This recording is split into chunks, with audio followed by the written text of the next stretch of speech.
नहीं, हम तो उम्मीद थी हमें कि 22 जनवरी को प्रभु रामचंद्र जी की प्राण प्रतिष्ठा के साथ हमारा भी कुछ होगा, नहीं हुआ।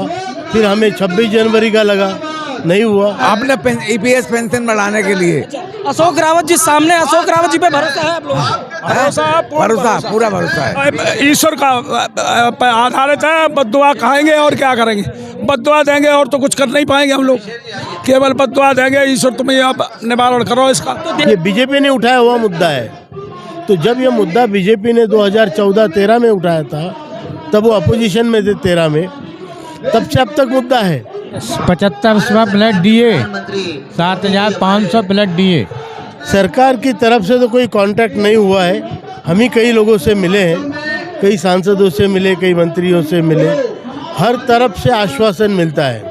नमस्कार दोस्तों, एक बार फिर मैं जंतर मंतर पे हूँ और आप देख सकते हैं कि सैकड़ों की संख्या में ईपीएस 95 के जो पेंशनर हैं, आज 2024 है और इसमें जो है कि फिर से प्रदर्शन कर रहे हैं। हालांकि 2023 में जो इन्होंने प्रदर्शन किया था, इन्होंने कहा था कि 22 जनवरी को जो राम मंदिर का उद्घाटन हो रहा है, उससे पहले अगर सरकार हमारी मांगों को पूरा नहीं करती है तो फिर से हम जंतर मंतर पे प्रदर्शन करेंगे। आप देख सकते हैं कि सामने कमांडर अशोक रावत जी और तमाम जो ईपीएस 95 के जो पेंशनर हैं, जिन्होंने अपने पैसे कटवाए हैं और पेंशन बढ़ाने की जो मांग है वो लगातार कर रहे हैं। वजह क्या है कि इतना डेट देने के बाद भी भाजपा के कई सांसद अशोक रावत से लगातार बातचीत करते हैं और ये कहते हैं कि मैं भाजपा का सांसद हूँ, इसके बाद भी आपके साथ हूँ। लेकिन होता क्या है कि दोबारा इनको प्रदर्शन करना पड़ता है, ना भाजपा का कोई सांसद आता है और चुनाव नजदीक है, दूसरी तरफ देखना होगा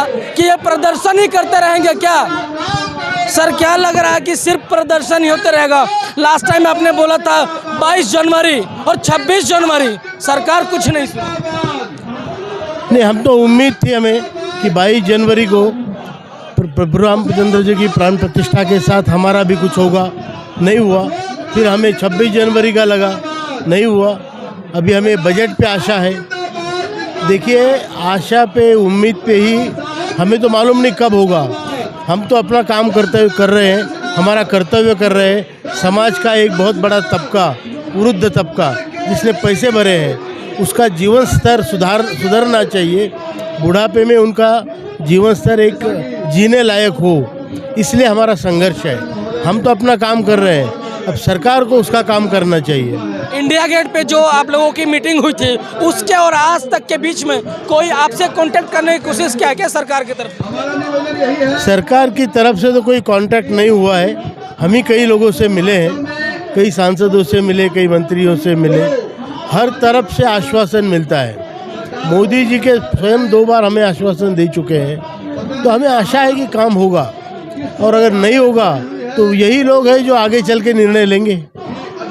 क्या लग रहा है कि जो सरकार तो सिर्फ सरकार बनाने और गिराने में लगी है, इस बीच में 95 पेंशनर कहीं दब तो नहीं जाएंगे ना चुनाव तक? देखिए, जो मुद्दा है, जो सत्य है, वो परेशान हो सकता है, वो हार नहीं सकता। हम कभी हारेंगे नहीं, हम जीतेंगे। अब सरकार को सोचना है कि इतना बड़ा समुदाय जिसके पैसे से ही उसको पेंशन देनी है, जो वादे हैं वही निभाने हैं, अगर वो करते हैं। ये बीजेपी ने उठाया हुआ मुद्दा है। तो जब ये मुद्दा बीजेपी ने 2014-13 में उठाया था, तब वो अपोजिशन में थे 13 में, तब से अब तक मुद्दा है। तो 10 साल में ये उन्होंने काम किया नहीं है। तो लोग देख रहे हैं, लोग उनका बोलना है और जो करना है, उसके जो अंतर है वो लोगों के ध्यान में आ रहा है। अगर सरकार हमारी काम करती है तो सरकार का इसमें फ़ायदा होगा। हम तो सरकार का कैसे फायदा होगा ये बताइए? सरकार अगर इनका काम करती है तो लोग वोट देंगे उनको, और अगर नहीं करती है तो सरकार का नुकसान हो सकता है। वोट का बहिष्कार करिएगा अगर सरकार नहीं सुनेगा? बहिष्कार की बात नहीं, लोग अपने आप ही डिसाइड करेंगे। ये किसी को बताने की ज़रूरत नहीं है, क्योंकि वो खुद देख रहे हैं, वो भुक्तभोगी है, वो देख रहे हैं हमारे साथ क्या हो रहा है। तो जैसे सरकार काम करेगी तो लोग सरकार का काम करेंगे, अपने आप ही करेंगे।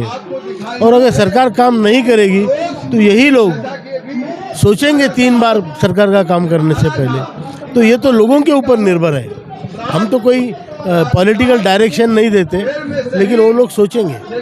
सर कई लोगों का सवाल है, जो पेंशनर ही एक कमेंट में सवाल करते हैं कि जंतर मंतर पे जो प्रदर्शन है 10 से 4 का ड्यूटी बन गया, सरकार को कोई फर्क ही नहीं पड़ता है इन प्रदर्शन। नहीं, सरकार की आंखें जो इंटेलिजेंस एजेंसीज है वो होती है, उन्होंने वो रिपोर्ट भी देती है, सरकार को सब जानकारी रखनी पड़ती है। तो हमारा जो है ये भावना सरकार तक पहुंचती तो ज़रूर है, पहुंचती है। अब ये सरकार के नुमाइंदों के ऊपर डिपेंड है कि वो कितना संवेदनशील है और कितना असंवेदनशील है। चलिए तो देखिए, अशोक रावत जी थे जिन्होंने कहा कि सरकार पे पूरी भरोसा है, चुनाव से पहले जो है कि उम्मीद है कि सरकार इस मांगों को पूरा करेंगे। आइए और अलग अलग लोगों से बात करके मैं आपको दिखाऊंगा, और हम आपको एक दिन आने में और लोग हैं, तमाम लोगों से बात करके दिखाऊंगा जो कि जंतर मंतर पे प्रदर्शन करने आए। कहाँ से आए आप? मैनपुरी काय के लिए आए हो? अपने ईपीएस पेंशन बढ़ाने के लिए। अशोक रावत जी सामने, अशोक रावत जी पे भरोसा है आप लोगों को? भरोसा, पूरा भरोसा है। पूर्ण भरोसा है उन पर। हाँ, उन पर पूर्ण भरोसा। और लोग तो बिक जाते हैं अशोक रावत जी से, इससे कोई मतलब भी नहीं, और उन्हें तो पेंशन ऑलरेडी मिलती है। अशोक रावत जी न्याय दिलवा देंगे क्या? न्याय मिल जाएगा आप लोगों के चुनाव से पहले?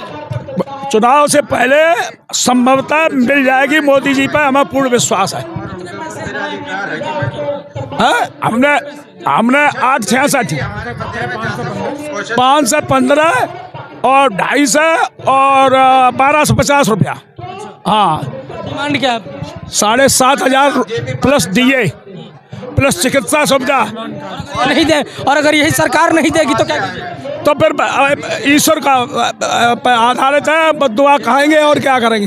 बद्दुआ देंगे और तो कुछ कर नहीं पाएंगे हम लोग, केवल बद्दुआ देंगे। ईश्वर तुम्हें आप निवारण करो इसका। तो देश के पगड़े, आप तो देश की शान है, जो चाहिए अब शान है, जब शान अब ये सरकार माने तब तो शान है। सरकार माने मोदी जी पे, वैसे हमें पूर्ण भरोसा है, वो पूरा कार्य करेंगे, वो पूर्ण हमारा कार्य करेंगे, और संभवतः वो इसी सत्र में हो जाना चाहिए। हाँ, हो जाए। और लोगों से कहाँ से हो सर आप? हेलो, हाँ, थोड़ा तेज आवाज में। मैनपुरी क्या डिमांड है?